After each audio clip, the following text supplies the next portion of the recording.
Hello, my name's Kelsey, and today we're going to make some vegan Jamaican food. I'm in my mother's lovely kitchen. Wish it was mine. But today we're going to make spicy curried ackee. Ackee, if you don't know what that is, you're probably stateside going to see it in a can. It's these really weird yellow little pods that are part of a fruit that is indigenous to Africa. It has been then brought over to the West Indies and is mainly only cultivated in Jamaica. The big thing to know about ackee, if you're getting it fresh, it's going to taste better, but you have to be careful because stuff will kill you. It comes in a red pear-shaped pod with a hard leathery skin, kind of like a pomegranate, that will naturally ripen on the tree. When it does this, it'll open up, showing the fleshy yellow skin with a black seed pod inside. Only once it's fully opened up and is about to fall off the tree can you safely pick that, peel it open, remove the black seed pod, and take the yellow skin, also known as an aril, which you can then cook, saute. It's actually part of Jamaica's national dish, which is ackee and saltfish. But since we're vegans here, not going to be any fish, no pescado.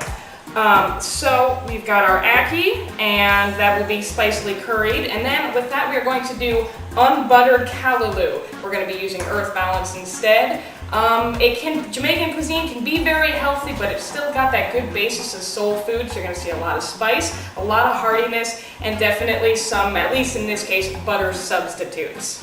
What we have here is the ackee. Like I said, stateside, most likely going to find it in a can. I bring it in, smuggle it in back from Jamaica because it is ridiculous. It's about $14 a can over here.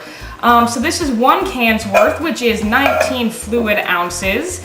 And for that, we also have a pinch of fresh ground black pepper. I have a little kosher salt, not measured because you do it to taste. We have about 1 ounce of oil, 1 tablespoon of Jamaican spicy curry powder, some fresh nutmeg, a 1/4 cup of earth balance, a Scotch bonnet pepper, Caribbean specialty. It is one of the hottest peppers. We have an onion, a tomato. I'm going to use about half of this, but I'm not big on tomato. As with cooking, it's really to your tastes. And then we have some green onions and another Jamaican specialty right here, callaloo. This is a leafy green. It's a bitter green, kind of like an Indian kale or a spinach. It comes in a long wooden, kind of woody stalks with the branches and the leaves hanging off the side. What you do, you will rip the leaves off the stalks, you will wash them, and you will check for any, see, this one has a lot of brown pieces here. You really don't want that, so we're just going to go ahead and get rid of that. This is about 2 pounds total, and it's going to cook down a lot like any bitter green does. Unofficial ingredients for this, or more the equipment you will need. I'm a snob. I like fresh nutmeg. I have a microplane grater, just for nutmeg and cinnamon. If you can't, if you're not going to go that route, don't worry. Just get some powdered stuff. One really nice chef's knife. Any good, decent knife. You're only going to really need one for this.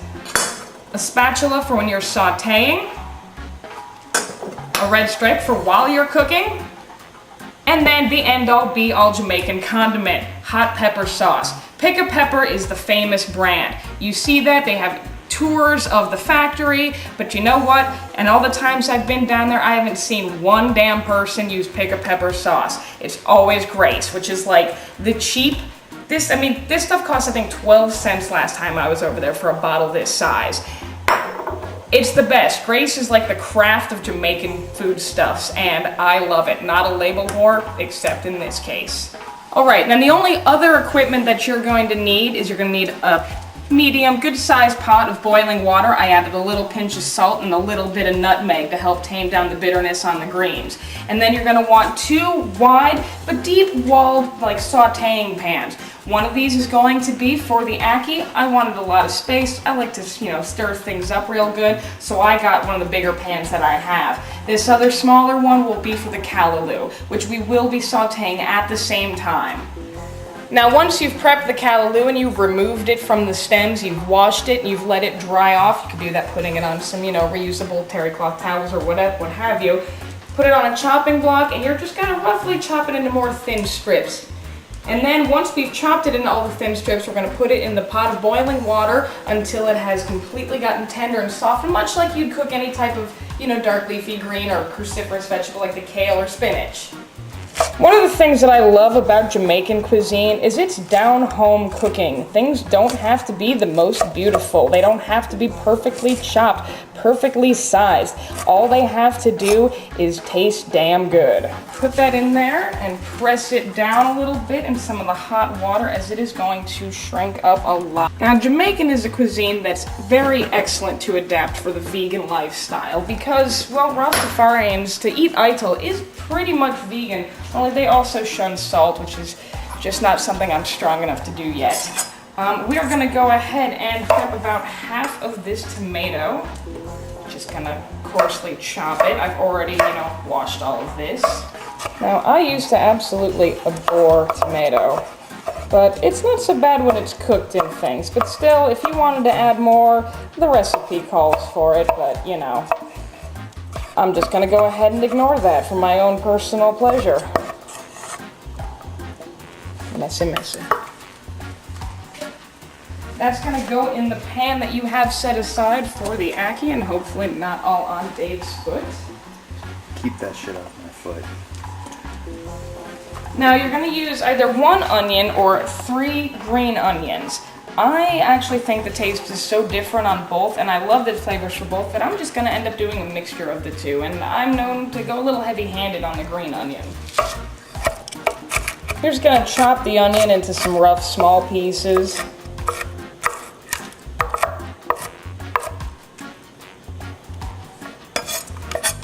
And then you're going to add that to the same pot as the tomato.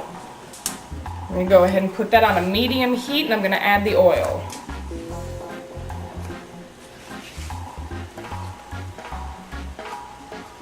I'm going to stir this around a little bit. You could add the scallions at the same time if you like, but since they're so fragile, I'd rather really let these tomatoes saute a little bit better, and for the onions to get a little caramelized or a little crisper before I add the green onions. I'm just going to check on our callaloo over here, stir that up, okay. It's starting to get kind of tender. You'll see it's definitely wilting, but it's not yet where I want it to be. The key is to not overcook it though. Where it starts to get brown, loses all the color and that vibrancy. In fact, basically the rule tends to be the less you have to cook anything, the more vitamins you're going to retain. And onto the scallions. We're going to go ahead and we're going to add our ackee.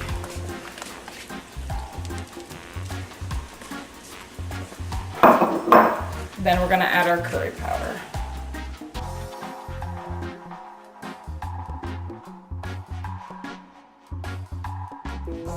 Make sure everything's coated good with both the curry powder and the oil. And then I'm going to chop up a little bit of that Scotch bonnet pepper as well to go right on in this. Now, Scotch bonnet peppers are difficult to work with. In fact, I oftentimes don't recommend you even cutting them without gloves on.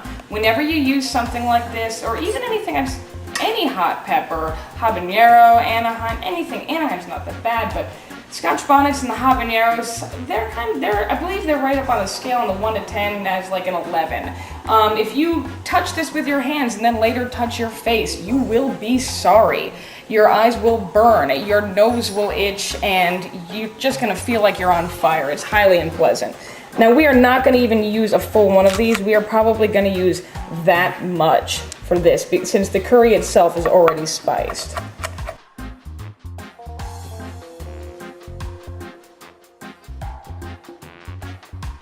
Alright, I've just tasted a piece of the callaloo, and it's nice and soft, but it isn't too soggy. We're going to take it off of the burner for the hot water, and we're going to run it through a sieve because you want to drain it.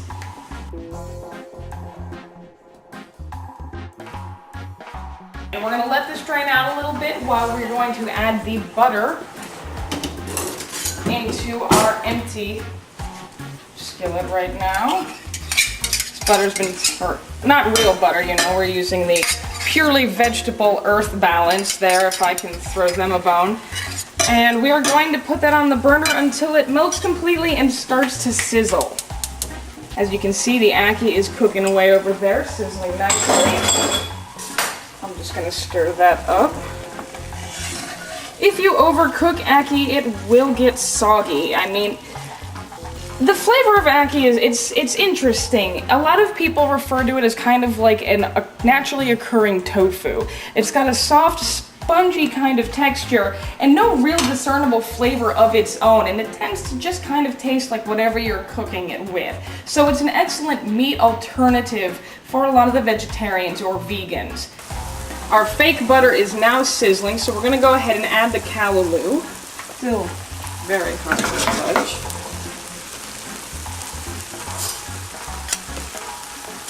At this point, we're also going to add the green onions and the Scotch bonnet pepper to our ackee. Sprinkle that all over. It's going to make things really nice and spicy.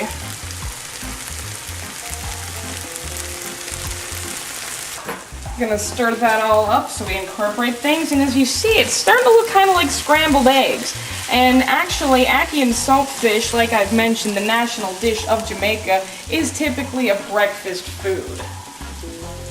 Then again, though, there's nothing like eating breakfast at night sometimes. At this point, we're also going to add the black pepper and the salt. Do this to taste. And then the all-important nutmeg. It's going to knock down any bitterness on your greens here. If you have whole nutmeg in a grater, this is how it works. My mother's already used this one, as you see, so there's a nice groove. You'll just line that groove up.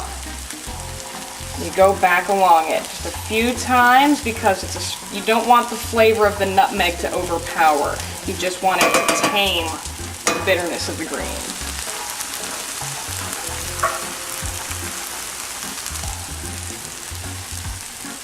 Now a little salt on just enough to kind of cover on all of these. And I have to admit, I'm totally and obsessively, like almost stalkerish in love with like fresh ground black pepper at the moment. So you're gonna see a lot of that in the food I make.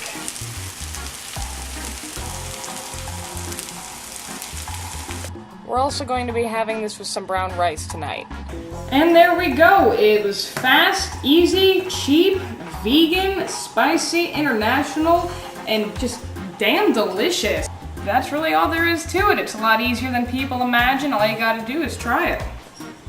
When I was first watching this, I was thinking to myself, man, next time we record something, I want it to be something I would eat. But after eating it, I'm thinking to myself, man, I gotta make this shit. Because it's good. So, make it. Eat it. Like it. It's good! So, my name's Kelsey, former raw foodist, current vegan, lover of travel, and just thief of everybody else's cultures. Hence the name you'll see me under on the internet, Culture Thief. I'm going to be trying to make a whole lot more of these videos, cooking from different areas, so, you know, maybe just even rants about something, or travel videos. So just keep in touch, keep watching, checking up. I'll be trying to put new stuff up all the time. You can see me at culturethief.com, where I'm going to maintain a blog, and anything else, or you can also email me, culturethief@gmail.com.